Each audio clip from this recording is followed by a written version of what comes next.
Okay, so this year at the Grey Music Legends Seminar we have Debbie Harry of Blondie. I think one of the things I look for anyway are people who understand the business of music. To last and to remain an icon, which undoubtedly Debbie is, you have to understand how the business works, and I think that's what fascinates people. It's not 1 minute wonders or one hit wonders, it's people who have a lasting, durable quality, which is something that we're looking for in the advertising business, of course. And I think we always use the word icon, but I imagine that if you look at Debbie and put the word icon next to her, well, Andy Warhol saw it. If you look at her Warhol picture, she has that quality that, say, Marilyn Monroe had. And it's a very studied and deliberate thing. I've talked to her about it, and she created that person called Debbie Harry, and she created the idea from Blondie. I don't think image in the pop business is ever unintentional. I think that it is one business that breeds image and sustains and suckers image in a way, even possibly more than films, where a person can be several different characters. If you take the guy who plays James Bond now, he was also in Our Friends Up North, and you couldn't have two more different characters.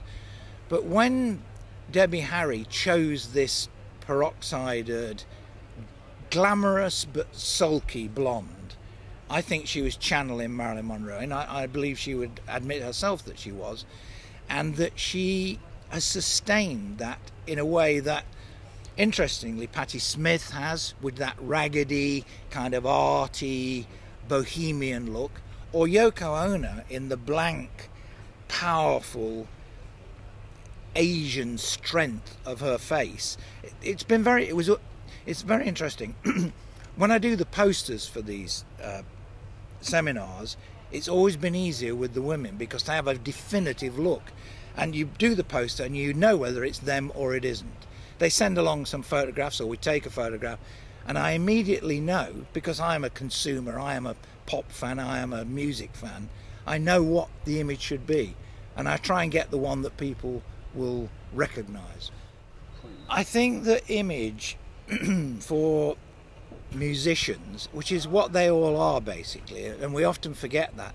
When you speak to them, before we come down here, I always spend time with them, and what you get, you're talking to, number one, a musician, not a show person, not like a model. What you're talking about is a person who loves music.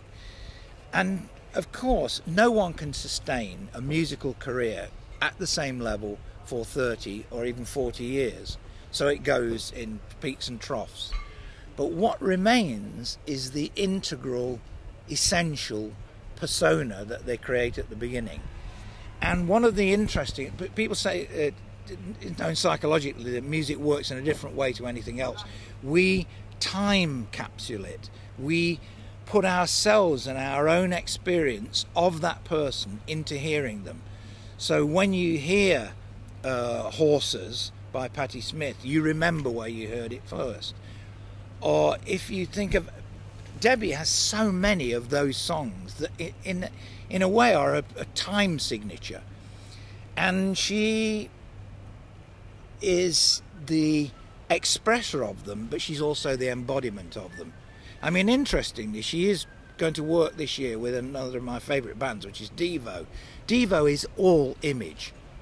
Are we not men? No, we are Devo, D-E-V-O. Now that's quite a conscious thing of Debbie bringing her own image into line with Mark Motherbauer and creating a synergy, which is not an obvious one, but actually when you hear it you think, oh yeah, that's right. And what it is, it's two bands, it's Blondie and it's Devo coming together in again, a time capsule. And I don't mean that in any negative sense.